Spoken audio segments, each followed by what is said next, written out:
یہ حضرت ابو ہریرہ سے ہے رضی اللہ تعالیٰ عنہ، اور یہ سنن ابی داؤد میں ہے۔ لا تقوم الساعۃ، حضور نے فرمایا قیامت قائم نہیں ہوگی حتی یخرج 30 دجالون، جب تک کہ 30 دجال ظاہر نہ ہو جائیں، کلہم یزعم انہ رسول اللہ، جن میں سے ہر شخص یہ کہے گا اور سمجھے گا کہ میں اللہ کا رسول ہوں۔ یہ دو حدیثیں ہیں لا نبی بعدی کے مفہوم کے اندر، قانونی مفہوم جو ختم نبوت کا یہ مفہوم ہے کہ آپ کے بعد کوئی نبی نہیں۔ دوسری حدیث سنیے، اس میں تکمیل نبوت کا تصور آ رہا ہے، بڑی پیاری حدیث ہے، حضرت ابو ہریرہ رضی اللہ تعالیٰ عنہ سے مروی ہے، اور اس حدیث کی سند بہت قوی ہے، متفقون علیہ، بخاری اور مسلم دونوں میں۔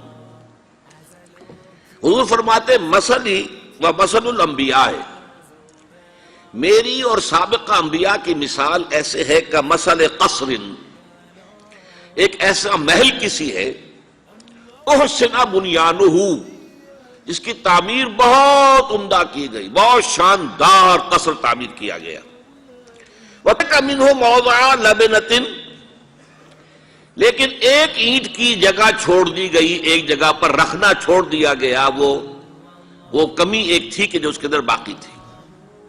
فَطَافَ بِهِ النَّظَارُ يَتَعَجَّبُونَ مِنْ حُسْنِ بُنْيَانِهِ، تو اس محل اور قصر کا طواف کرتے تھے لوگ، ارد گرد گھومتے تھے اور بہت تعجب کرتے تھے، کتنی شاندار عمارت ہے، کتنی عظیم عمارت ہے، کیسا عالیشان محل تعمیر کیا گیا ہے۔ الا موضع تلک اللبنہ، سوائے اس ایک اینٹ کی کمی کے جو انہیں عجیب محسوس ہوتی تھی کہ یہ ایک اینٹ کی کمی کیوں رکھ دی گئی۔ اب حضور فرماتے فکنت انا، وہ اینٹ میں ہوں، صدقت موضع اللبنۃ، میں نے اس اینٹ کے رکھنے کو پورا کر دیا ہے۔ ختم بی البنیان، میرے ذریعے سے قصر رسالت کی تکمیل ہو گئی ہے، وختم بی الرسل، اور میرے ذریعے سے مجھ پر رسالت کا اختتام ہو گیا۔ اب یہاں محل اور محل میں ایک کمی اور اس کمی کا آپ کے ذریعے سے پورا ہو جانا، یہ ہے تکمیل نبوت و رسالت کا معاملہ۔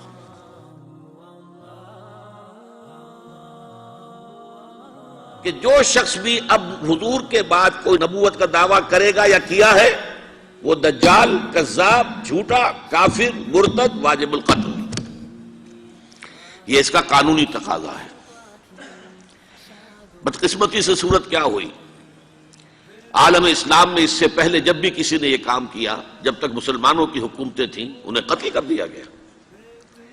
آپ کو معلوم ہے کہ حضور کے فوراً بعد جو کھڑے ہو گئے تھے مسیلمہ کذاب اور بڑے بڑے مدعیان نبوت، ان کے خلاف جہاد کیا گیا، ان کو قتل کیا گیا، تہہ تیغ کیا گیا۔ بہاءاللہ ایران میں اٹھا تو وہاں چونکہ بہرحال مسلمانوں کی حکومت تھی، قتل کر دیا گیا۔ اب بھی کوئی بہائی ایران میں نہیں رہ سکتا، سب وہاں سے بھاگ چکے ہیں، کوئی نہیں رہ سکتا، کوئی وہاں آئے گا تو قتل کر دیا جائے گا۔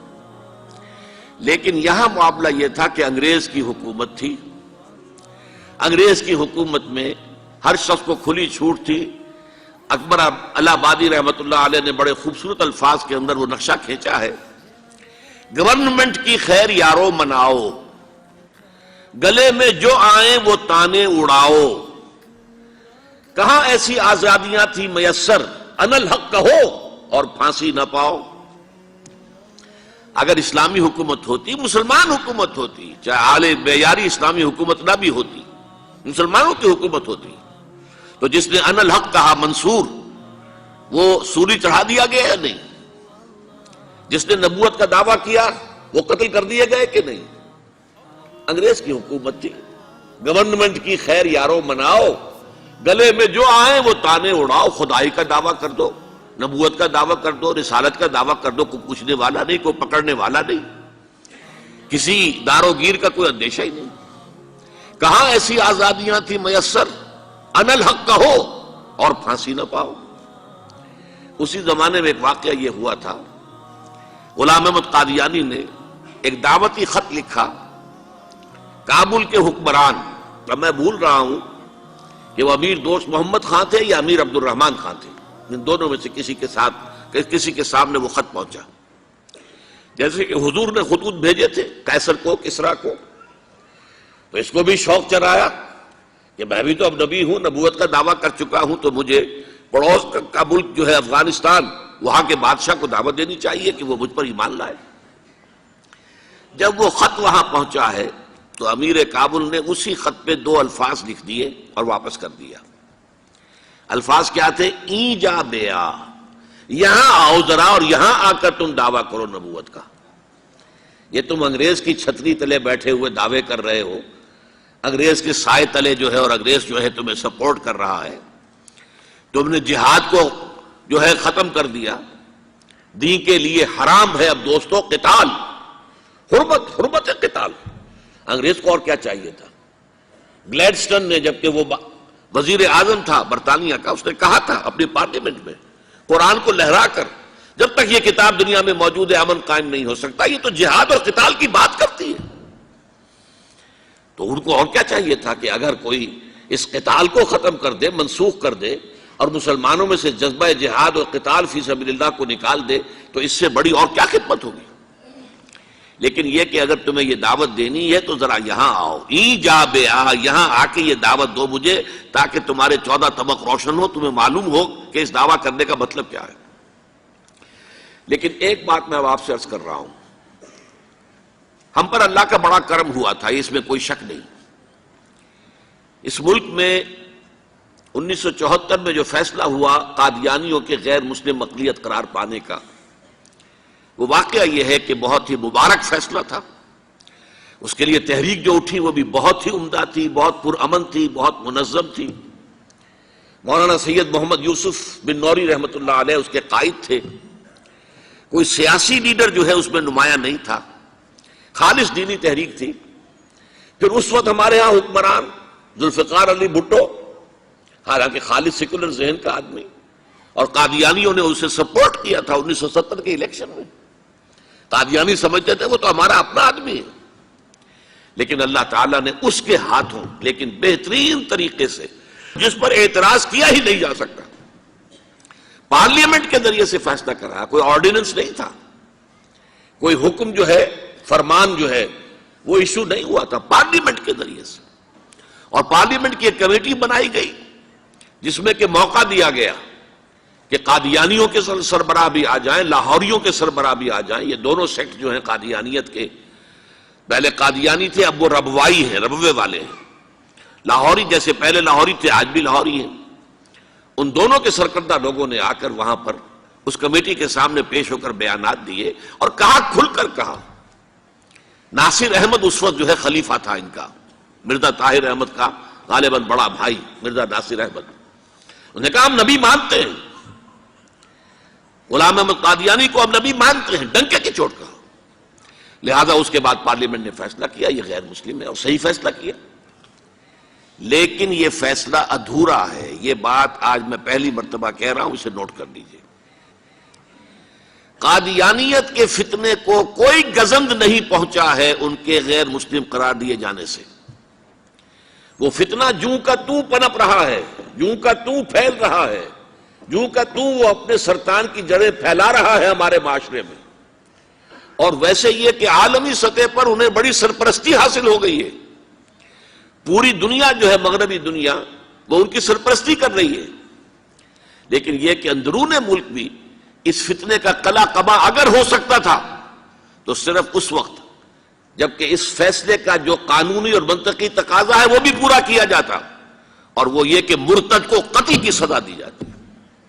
اسلام میں مرتد کی سزا قتل ہے۔ وہی میں نے آپ سے عرض کیا، حضرت ابوبکر صدیق کے زمانے میں کیوں قتال کیا گیا، اور جتنے بھی لوگوں نے نبوت کے دعوے کیے انہیں کیوں قتل کیا گیا ہمیشہ اسلام کی تاریخ میں۔ لہذا مرتدین کی سزا، سزائے قتل جب تک نافذ نہیں ہوگی، اس فتنے کو کوئی گزند نہیں پہنچے گا۔ بلکہ وہ تو اپنے آپ کو مظلوم سمجھتے ہیں اور مظلوم کی حیثیت سے پیش کرتے ہیں۔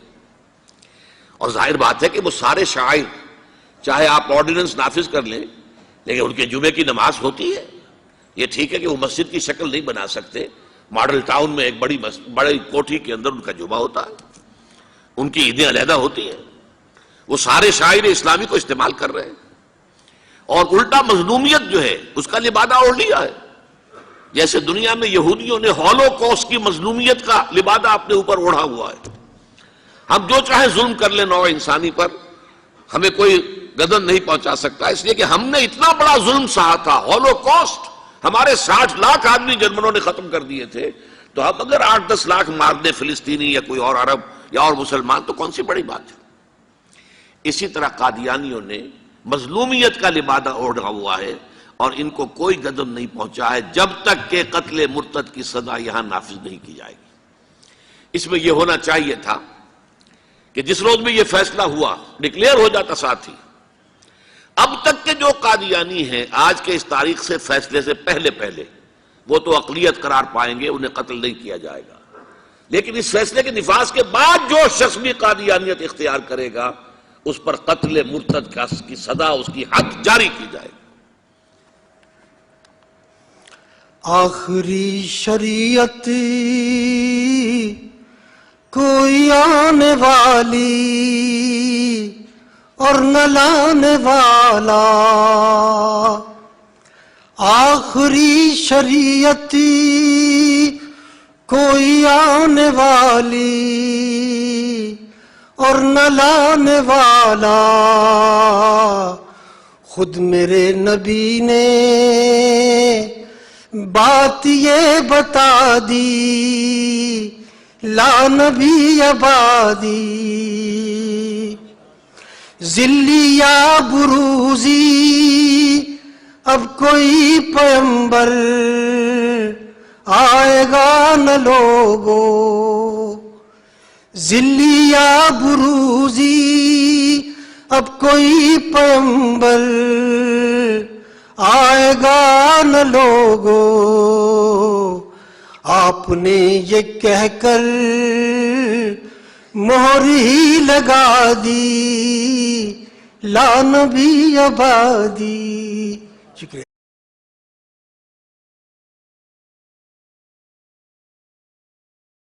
دیکھیں ناظرین، ڈاکٹر اسرار احمد جو کہ ایک اچھے مبلغ اور کتنے قابل شخصیت کے مالک تھے، انہوں نے قادیانیوں کے بارے میں کیا کہا۔ اب اس کے بعد کچھ کہنے کی گنجائش رہتی ہے؟ اب ہمیں تمام رستے خود ہی ہمیں سامنے نظر آ رہے ہیں کہ ہمیں قادیانیوں کے بارے میں کیا خیالات اور کیا احساسات رکھنے چاہیے۔ تو بس میری یہی دعا ہے کہ ہمارے تمام حکمرانوں کو بھی اس کی توفیق ہو کہ اللہ تعالیٰ ان کو راہ ہدایت دکھائے۔ آمین یا رب العالمین۔